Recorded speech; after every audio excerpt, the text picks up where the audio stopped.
Salut, c'est Greg, bienvenue dans cette nouvelle vidéo. Aujourd'hui, je vais vous raconter une histoire qui a changé ma vie et je vais en même temps répondre à une question qu'on me pose beaucoup depuis que j'ai commencé cette chaîne YouTube, c'est pourquoi est-ce que je m'habille que en Gymshark? Pourquoi est-ce que si vous cliquez sur n'importe laquelle de mes vidéos, il y a de grandes chances que je sois habillé en Gymshark? Eh bien, je vais vous donner la raison aujourd'hui parce qu'il y a une raison et il y a une très bonne raison même, et en même temps, du coup, je vais vous raconter l'histoire de Gymshark et pourquoi est-ce que j'aime cette marque.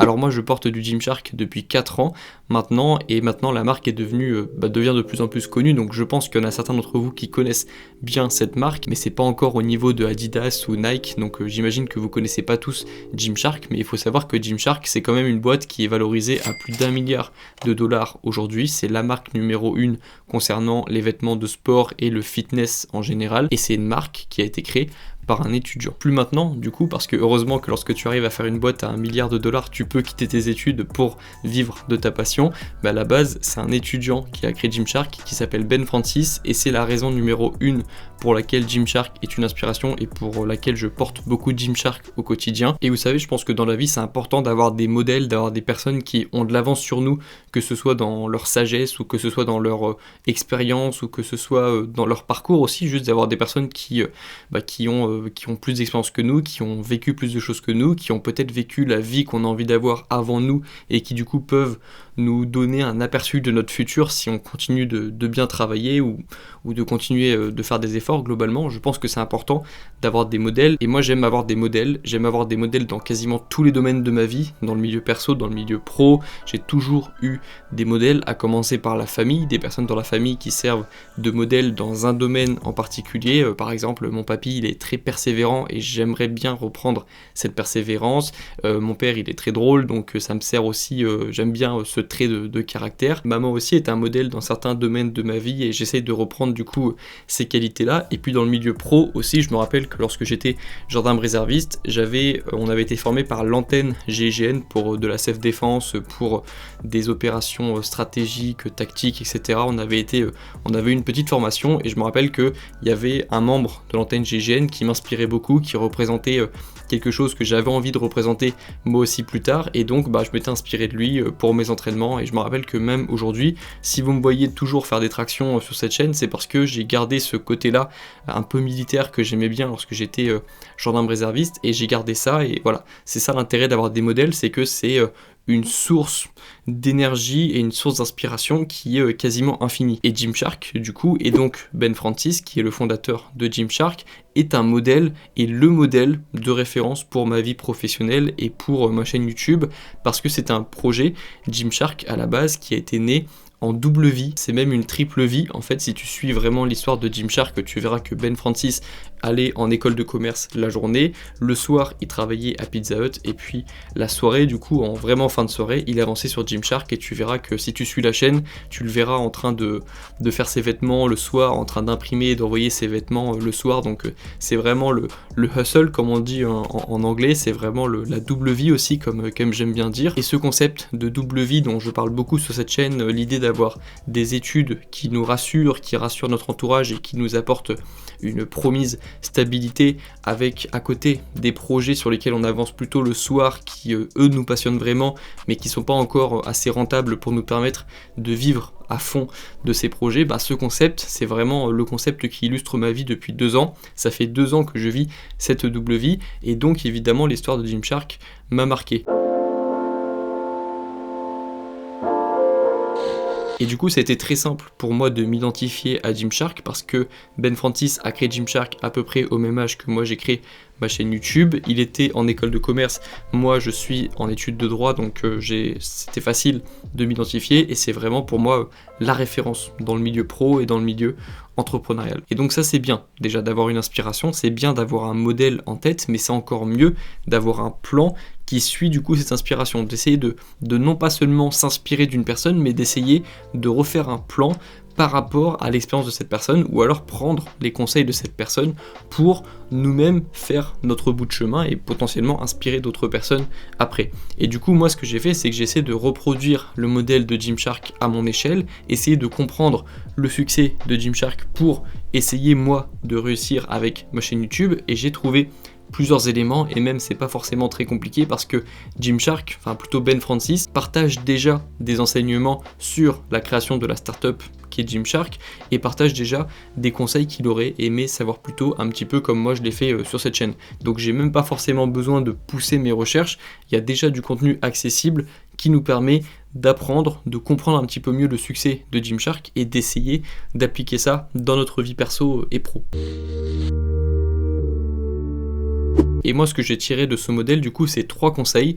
Le premier, c'est de ne pas avoir peur de mener une double vie parce qu'on est capable de le faire. Il y a une question d'organisation, évidemment, il y a une question d'énergie, de passion aussi que l'on met dans nos projets. Ce qu'il faut comprendre, c'est que le projet ou la triple vie ou la double vie, la vie que l'on mène le soir lorsqu'on travaille sur nos projets, c'est pas censé être une corvée. On pourrait juste faire nos études et en même temps avoir un travail alimentaire, par exemple, mais si on se rajoute un autre projet, c'est parce qu'on a besoin de sens. On a besoin aussi d'avoir quelque chose en plus qui nous passionne peut-être plus, et donc c'est pas un truc qu'on devrait s'imposer, c'est pas quelque chose que tu dois t'imposer, un projet de côté, c'est quelque chose que tu fais limite par nécessité. Et c'est pour ça que on n'a pas de mal à travailler jusqu'à tard le soir sur un projet, c'est parce que c'est un projet qui nous passionne et qu'on en a besoin, ou alors c'est parce qu'on suit une intuition que l'on a, qu'un projet que l'on peut créer peut nous emmener plus loin qu'un diplôme. Donc il y a plusieurs raisons qui peuvent expliquer le fait qu'on lance un projet et qu'on vive une double ou une triple vie, mais c'est pas une corvée. Et on est même plutôt content d'arriver dans la soirée et de travailler de 21h à minuit ou de 22 à 1h du matin sur notre projet. C'est limite le meilleur moment de la journée. Le deuxième enseignement que j'ai tiré de la réussite de Gymshark, c'est que la réussite, c'est un ensemble d'éléments qui se produisent en même temps et qui créent quelque chose d'inattendu. Et c'est vraiment ce qui s'est passé avec Gymshark, où Ben Francis l'explique très bien. Gymshark, ça a été un succès qui ne peut pas être répété par n'importe quelle marque parce que Gymshark a réuni plusieurs éléments qu'il était extrêmement difficile de réunir en même temps. Il expliquait que Gymshark, ça avait très bien fonctionné parce que c'était le tout début des réseaux sociaux, et Gymshark a été un précurseur dans ce domaine parce que ça a été une des premières marques à envoyer des exemplaires de leur tenue à des influenceurs. On parlait même pas d'ailleurs d'influenceurs, hein. À l'époque, on parle de 2015-2016. À l'époque, Gymshark avait compris un petit peu avant tout le monde l'intérêt en fait de voir une personne porter des vêtements pour susciter le désir chez les personnes qui suivent du coup un influenceur ou une personnalité sur Instagram, et donc ils avaient envoyé beaucoup de vêtements à beaucoup d'influenceurs à l'époque qui commençaient du coup à avoir une communauté, et ça a été comme ça qu'ils ont réussi à créer une communauté. Mais c'était pas le seul élément de réussite de Gymshark, parce qu'il y a eu aussi évidemment cet effet de mode incroyable autour du fitness, et j'en ai été évidemment la cible aussi, enfin j'ai été coupable aussi de ça, de suivre la mode du fitness, mais je pense que c'est une belle culpabilité parce que ça m'a permis de découvrir un sport qui était vraiment cool, et c'est même un mode de vie même que j'ai intégré depuis, et donc moi je suis très content d'être tombé dans la hype. Mais c'est vrai qu'il y a eu une énorme hype autour du fitness, et Gymshark est tombé en plein dedans parce que à la base c'était une marque pour les personnes qui font du fitness. Et donc ça, c'était encore un événement improbable parce que c'est imprévisible, les modes, et la mode du fitness du coup est arrivée en même temps que l'explosion des réseaux sociaux, et Gymshark se retrouvait en plein milieu, et donc ça a donné cette société qui a dépassé du coup le $1 milliard de valeur. Mais tout ça, ça a pu se produire parce que Ben Francis a suivi la 3e règle, qui représente selon moi le modèle proposé et écrit par Gymshark, c'est le fait d'être quasiment prêt à tout investir, voire tout investir dans un projet lorsqu'on reçoit des premiers signaux de réussite. Et ce qui est marrant, c'est que moi aussi, j'ai connu ces événements imprévisibles qui ont pu booster ma chaîne. C'est que moi, j'ai connu les différents confinements qui n'ont pas été simples d'un point de vue perso, mais d'un point de vue pro et d'un point de vue strictement quand on regarde simplement ma chaîne YouTube, c'était complètement imprévisible qu'il y ait du coup un confinement pour les étudiants, que les étudiants soient coupés des universités, et donc qu'il y ait plus d'attention autour du monde des étudiants. Et donc pour moi, ça a été l'opportunité de faire des study with me. J'ai été évidemment beaucoup plus contacté ces derniers mois par la presse pour faire des articles sur mes vidéos, parce qu'il y avait de l'attention autour du monde des étudiants. Et un petit peu de la même façon que Gymshark a proposé une offre suite à une demande qui devenait énorme dans le monde du fitness, moi j'ai eu une offre du coup qui était ma chaîne YouTube, qui répondait à une demande de plus en plus grande, c'est-à-dire les étudiants qui déprimaient, les étudiants qui n'arrivaient pas à travailler, les étudiants qui avaient besoin de conseils de productivité ou de motivation parce qu'ils étaient coupés de l'université. Et donc je trouve ça intéressant de voir que ma chaîne YouTube répond et suit un petit peu ce modèle de Gymshark, mais du coup à plus faible échelle. Gymshark, pour moi, c'est une belle histoire. Pourquoi? Parce que c'est un étudiant, parce que c'est aussi un étudiant à qui je m'identifie, et donc j'arrive facilement à comprendre comment il se sentait parfois le matin en allant à la fac, alors qu'il avait dormi que quelques heures la veille parce qu'il était en train de faire ses vêtements. J'arrive du coup facilement à comprendre ça. J'arrive aussi à comprendre ce sentiment d'indépendance et de liberté et de fierté que l'on a lorsqu'on arrive à avoir un projet qui fonctionne, qui marche bien. Et donc pour moi, c'est une belle histoire dont je me souviens bien. Et le conseil que j'ai pour toi, et écoute bien parce que c'est un conseil important, c'est de trouver une personne qui te ressemblait, qui partait du même point que toi, ou qui avait les mêmes problèmes que toi, et qui a réussi à créer quelque chose qui t'inspire. Et moi j'avais eu un message, un DM Instagram d'il y a environ 1 an, où j'avais reçu un message d'une personne dyslexique qui me demandait si elle pouvait réussir malgré sa dyslexie. Ce que je lui ai dit, c'est de trouver sur internet, dans un livre, ou un acteur, ou je sais pas, une actrice, une personne qui était dyslexique et qui a réussi quelque chose d'inspirant pour cette personne. Et c'est le meilleur conseil que je peux te donner, c'est de trouver une personne qui te ressemblait et qui a créé quelque chose qui t'inspire maintenant.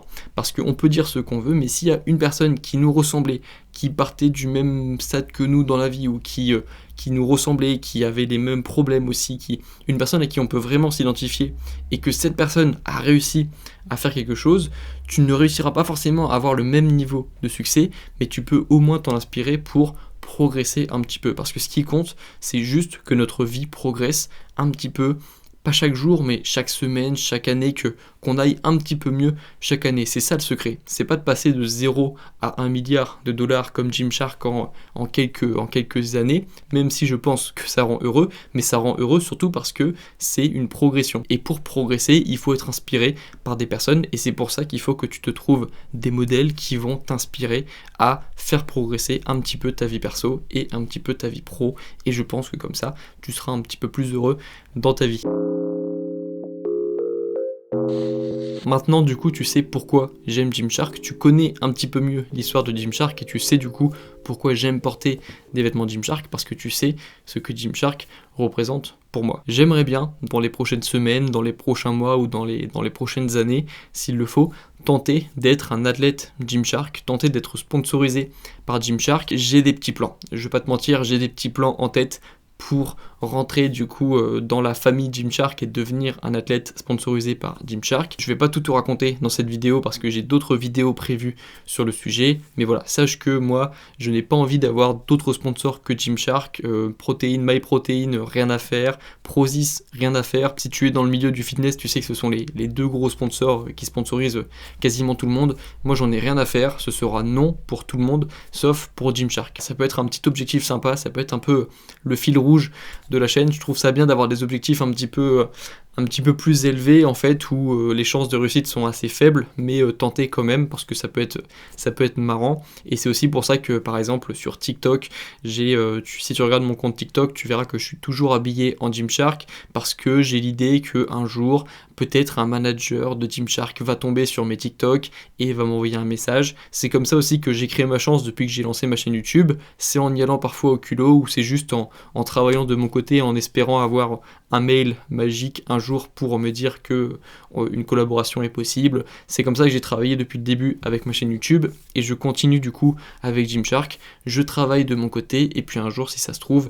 les choses vont bien se passer pour moi. Mais voilà, c'est pas l'objectif phare de la chaîne, c'est un petit défi en plus, c'est la cerise sur le gâteau. Mais ce qui comptait pour moi avec cette chaîne YouTube, c'était vraiment de réussir à devenir indépendant grâce à cette chaîne et de vivre de cette chaîne. Donc ça, c'est un objectif qui est accompli, et c'est pour ça que c'était vraiment ça l'objectif le plus important. Et puis du coup, on arrive à la fin de cette vidéo. J'espère que tu auras pu passer un bon moment en ma compagnie, que tu auras pu apprendre des choses, et que tu vas pouvoir toi aussi utiliser le modèle Gymshark dans ta vie personnelle ou plutôt professionnelle, ou alors de créer tes propres modèles pour avoir un chemin à suivre en tout cas, et que tu vas adapter à toi, mais qui pourra t'inspirer dans ton quotidien. J'espère que tu pourras retirer quelque chose de cette vidéo. Je t'invite à t'abonner à la chaîne si tu viens de découvrir la chaîne. Je t'invite à liker la vidéo si tu l'as appréciée, et à me poser toutes tes questions en commentaire. Nous, on se retrouve très bientôt dans la prochaine vidéo. Bon courage dans tes projets et bon courage dans tes révisions. Ciao!